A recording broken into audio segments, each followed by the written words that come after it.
Hey folks, in today's edition of Play Stupid Games, Win Stupid Prizes, a bunch of cyber criminals just got a taste of their own medicine. A friend of mine, Ari Novik, who just happens to be a badass vulnerability researcher at CyberArk Labs, he was able to successfully hack the hackers. Yeah, he exploited a vulnerability in StealC, which is a malware as a service tool that criminals use to steal passwords, cookies, and credentials from victims all over the world. Here's what went down, okay?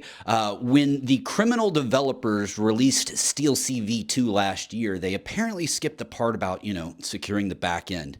Yeah, they screwed up and left a basic cross-site scripting vulnerability in the malware's management panel, which was a total rookie move. Now, by exploiting that flaw, Ari was able to monitor the criminals in real time, gather system fingerprints, and track active sessions. And in a beautiful twist of irony, he was able to steal session cookies directly from the attacker's own infrastructure. So yeah, he was able to then zero in on one particular operator in Eastern Europe who was using an Apple M3 device to hijack YouTube accounts. And I guess it just turns out that sophisticated criminal tools are only as strong as their weakest link of code. Yeah, this just goes to show folks, whether it's legit software or crime as a service, rushing sloppy code to market will definitely come to bite you in the ass.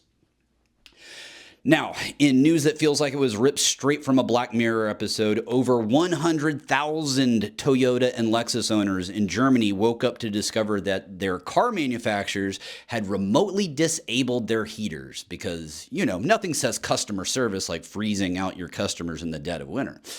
Yeah, so check this out. Toyota had deactivated the preheating function for only gasoline and diesel vehicles via their apps.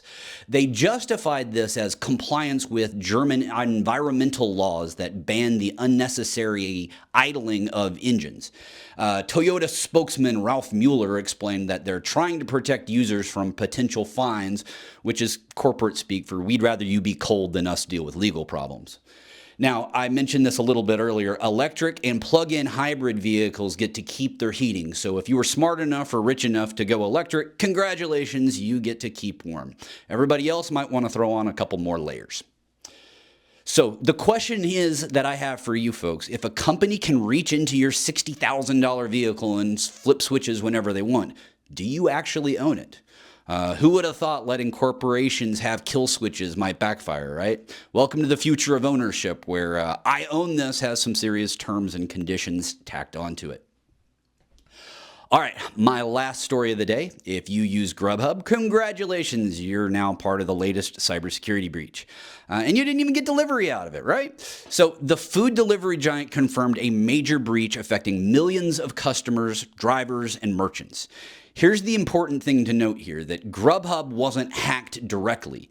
The attackers, who go by the name ShinyHunters, we've talked about them before, they went after a third-party tool called Salesloft Drift.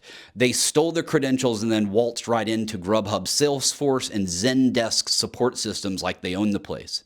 Now, ShinyHunters is doing their normal thing, demanding Bitcoin payments to keep the data private.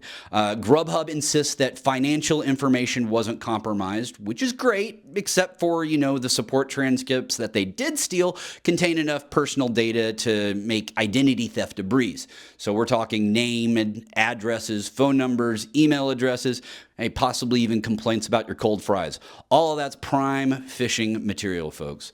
So do yourself a favor, change your password, enable multi-factor authentication, and maybe consider the revolutionary concept of maybe just calling the restaurant directly, kind of like our ancestors did. This just goes to show that third-party integrations are basically the unlocked back door of modern businesses. But sure, let's keep connecting everything to everything, right? What could possibly go wrong?